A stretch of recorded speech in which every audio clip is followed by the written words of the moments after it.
Qu'est-ce qui, de l'événement qui a eu lieu à l'époque, vit encore aujourd'hui et nous donne un petit peu, nous alimente. Alors, j'ai vu qu'en fait, sur les réseaux sociaux, plusieurs données. Première donnée, j'aimerais vous dire que, en fait, chacun va présenter Pourim un peu à sa sauce.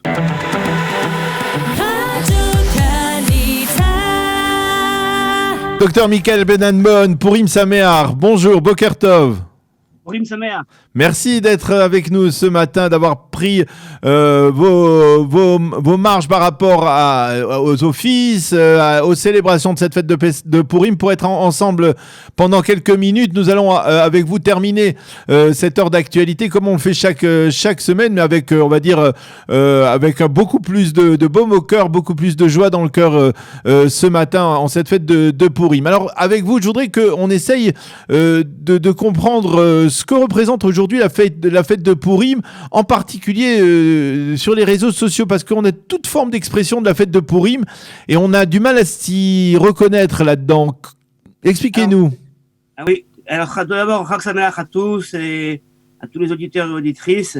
Une bonne fête de Pourim. On espère que cette fête de Pourim, à l'image de la fête de Pourim d'il y a quelques 30 ans, pour la guerre du Golfe, eh bien, a été la fin de notre histoire avec l'Irak. Peut-être que ça sera la fin de l'épidémie. Corona, Bezrat Hashem.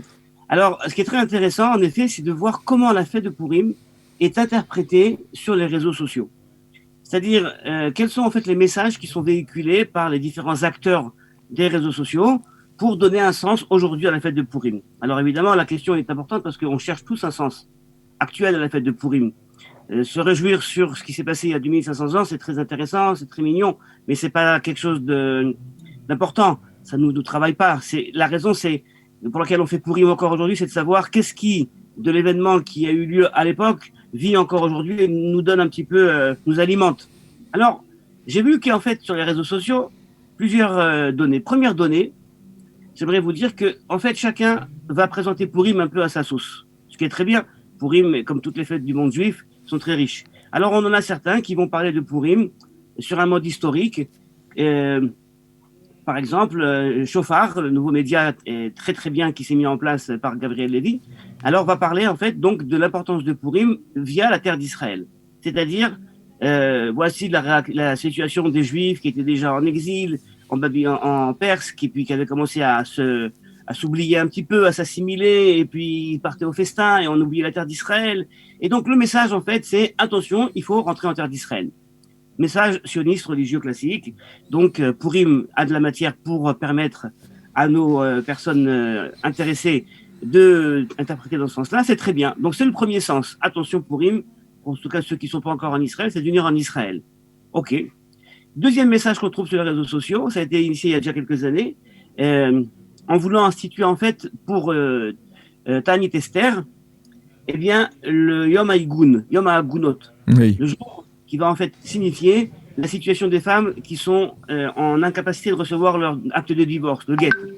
Puisqu'on sait que, dans le fond, Esther a fait un acte qui était extrêmement audacieux, mais l'histoire, malheureusement, l'a laissé dans le palais d'Achashverosh, dans ce palais, et donc, quelque part, la grande fête présentée comme une fête féministe avec une héroïne, en fait, s'avère être peut-être un message extrêmement difficile pour le public féminin et pour les hommes, parce que ça touche tout le monde, c'est-à-dire en fait l'utilisation de la femme uniquement pour ses charmes, afin d'user donc d'un stratagème auprès d'Achashverosh. Et puis au bout du compte, une fois qu'on a utilisé la femme pour ses charmes, pour charmer le roi, eh bien on l'oublie, elle va rester là-bas, même si les sages de la Gemara voulaient nous dire, et nous disent que Esther a demandé qu'on souligne son acte et qu'on se rappelle d'elle, eh bien ça n'a pas été si simple, justement. Donc, on a également sur les réseaux sociaux notre ami Gabriel Abensour qui, lui, a fait un post qui rappelle justement cette dialectique entre la femme héroïne et la femme, je dirais, en situation d'oppression. Donc, c'est également un message, comme je dis, qui court déjà depuis plusieurs années, voire dans la Megillat Esther et dans le Tanit Esther, l'occasion de parler du statut de la femme. Donc, déjà, on en a deux. voyez, on voit bien comment chacun Alors, va... moi, je vais vous en proposer un autre, peut-être, parce que je lisais dans le Makor Rishon la semaine dernière un parallèle très intéressant qui était proposé par Chagai Segal, le rédacteur en chef du journal, qui disait que finalement, aujourd'hui, on est en pleine dans une période totalement folle, totalement exceptionnelle dans l'histoire du peuple juif, et que on a du mal à voir certains miracles, et que peut-être que finalement, ce qui s'est passé il y a 2500 ans à l'époque, ça ne paraissait pas aussi miraculeux que ça nous est décrit aujourd'hui dans la réalité, dans le calendrier hébraïque du peuple juif, et que finalement, dans 2500 ans, lorsque l'on racontera l'histoire de ce que nous sommes en train de vivre aujourd'hui, eh bien, on la béatifiera, si je peux dire, on la transformera en un véritable miracle, la création de l'État d'Israël, la guerre des 6 jours, même le combat contre le coronavirus, tous ces événements, eh bien, qui paraissent aujourd'hui très réels, eh bien, plus tard, ça sera inscrit dans l'histoire du peuple juif.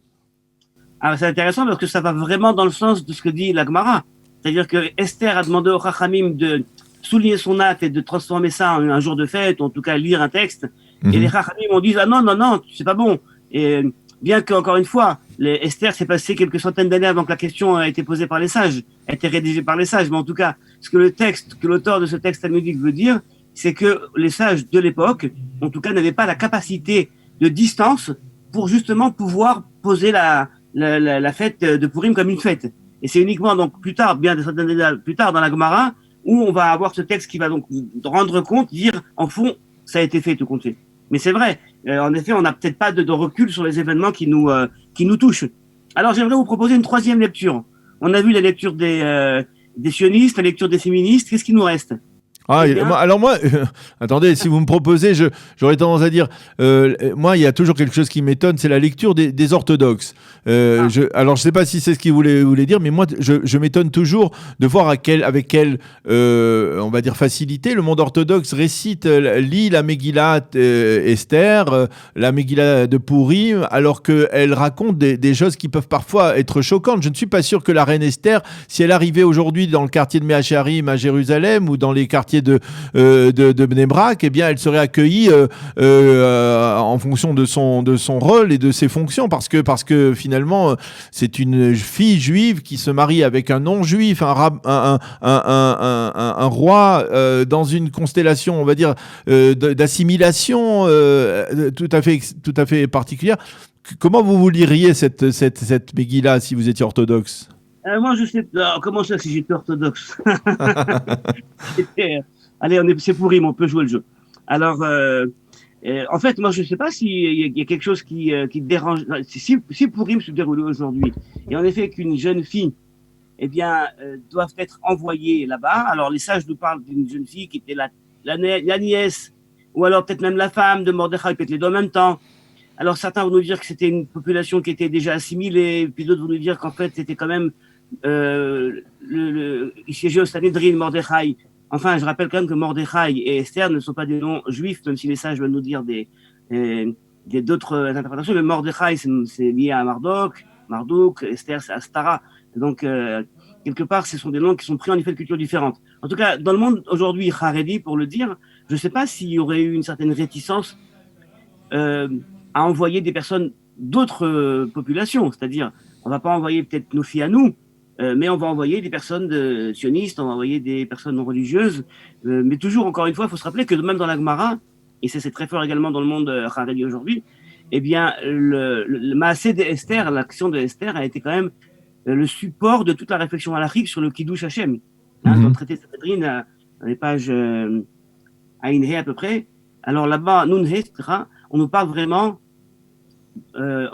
du Kiddush Hashem, l'action où Esther s'est donnée sexuellement à un non-juif, et est restée ensuite vivre avec lui. Donc, je ne sais pas si le monde orthodoxe aurait un problème.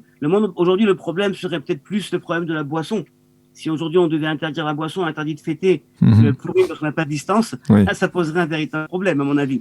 Enfin, alors je vous propose une troisième. Allons-y. Alors, la troisième lecture, c'est une lecture, à mon avis, qui est bien plus adoptée par les juifs de diaspora.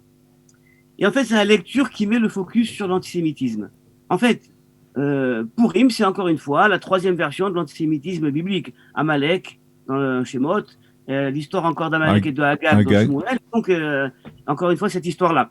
Donc, quelque part, on parle de l'histoire de l'antisémitisme. Et ce qui est très intéressant, c'est que dans ce texte de la Megillah, j'avais vu un texte il y a quelques années du Rav Jonathan Blas, qui a fait un article très, très intéressant sur l'antisémitisme et le pluralisme dans une société. Comme une société pluraliste, tolérante, ouverte, moderne, eh bien, peut quand même intégrer l'antisémitisme, alors qu'a priori, c'est absolument aux antipodes de toutes ces valeurs. Et c'est très intéressant de voir comment, dans sa lecture, l'antisémitisme se met en place en lisant justement d'une façon scrupuleuse la Megillah. Alors, ça, c'est un discours qui est présenté, qui est haussé par les juifs de diaspora, qui sont justement concernés, de près ou de loin en tout cas, par la question de l'antisémitisme. Et il est vrai que c'est la question qui est posée là-bas. C'est-à-dire, encore une fois, les juifs. Et un élément qu'il faut rappeler, je crois, c'est que l'antisémitisme ne naît pas de Haman dans la Megillah. Tout le monde pense que c'est Haman qui est on va dire, fer de lance de l'antisémitisme. C'est un des acteurs. Mais l'antisémitisme de la Megillah, c'est un antisémitisme, je dirais, de gouvernement. C'est l'antisémitisme des vainqueurs, on va dire, de ceux qui ont pu piller le Beth Amikdash. Alors oui, mais ce que je veux dire, c'est que dans la Megillah, on a tendance à croire certaines fois qu'on a un roi qui est un roi bouffon, d'accord, Achashverosh, qui aime bien la fête, qui aime bien les femmes, et qui aime bien manger, c'est un roi bouffon.